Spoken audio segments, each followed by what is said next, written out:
frustrated, and so I'm going to go back to bed, but I'm like half asleep.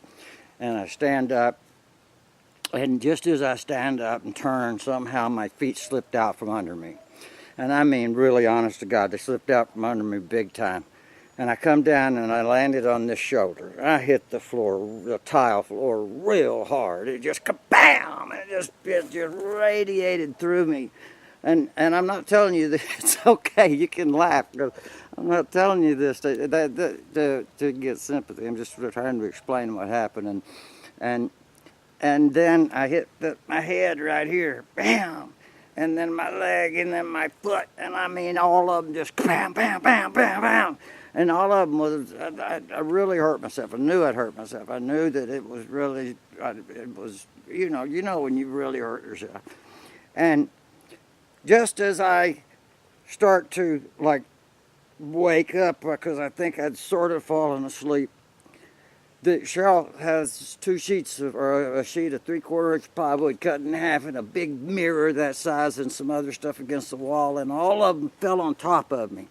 And I'm face down, and they hit me on the back, and they just knocked me to the ground. And I mean, kabam! And I'm like this, kabam! And I didn't know what it was. I swear I didn't know what it was. It just scared me. It was like I felt like a big man had just put his hand on me and just slammed to the ground. And I reacted by pushing with all my might. And I got up about 8 or 10 inches, and it just slammed me down to the ground again. Because when those sheets of plywood fell, they fell just perfectly past the sink, and then when I pushed, it went up on against the wall, and it just kabam, kabam, and I couldn't. It was as I was locked under this thing, and 3 times it kabam, kabam, kabam against the ground, kabam, kabam, kabam, and I finally, I was really freaking out. I was screaming, I was freaking out. Cheryl was asleep, and she was sound asleep, and I could hear her rumbling a little, kind of waking up in the other room, but she was asleep. And finally I had a come to Jesus moment, a Ricky Charles Dotson come to Jesus moment. I just stopped, and and I didn't know what was happening, and I looked, and I saw the wood.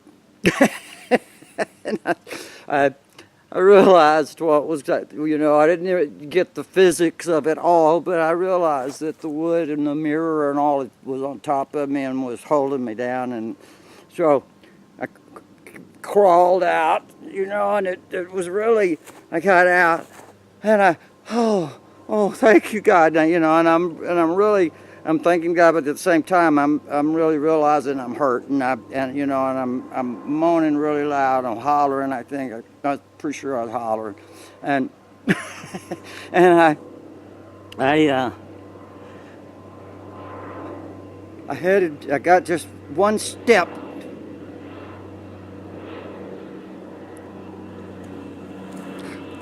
towards the door, and those sheets of plywood fell and knocked the door shut. And I'm like, it's Cheryl, she's waking up. What's going on? What's going on? And I'm like, I can't answer. And finally, I get the sheets of plywood moved. And I get them moved, and I crawl out, I walk, I limp into the bed, and I lay down, and I lay there a second, and I just busted into crying. I just started bawling. I think, I'm really hurt. And I'm not hurt as bad as I thought I was. I'm bunged up, but I'm not as hurt as I thought I was. I thought I was really, really, really hurt. And I laid there, and I just busted into tears, and I started bawling. And Cheryl's like, "What'd you do?" And I'm starting to tell her, and I can't breathe. I can't get a breath. I swear I can't get a breath. And every time I try to breathe, it just won't go in. And when I finally get it in, it won't go out. I don't think I've ever been like that before. And I'm freaking out. And Cheryl, she puts her hand on me. She just lays her hand on me. And it was like God just reached down and touched me or something. It was warm, and it was her, and I was calm, and she went kind of back to sleep with her hand on me, and I laid there about an hour, but I finally passed out, I think. And the next morning I woke up yesterday, and day before yesterday, I'm really just limping and sore. And then this morning I do this. And I'm like, oh, I can't deal with this, and I've got to deal with this. And I just, like I said, like a little girl, I mean, that thing had me pinned down tighter than that's ass stretched across a rain barrel. There's nothing I can, there's no way I can express how those wood kept popping me down to the ground, and I asked for you guys' help, and everybody responds. Everybody is like, and I wanted to play a little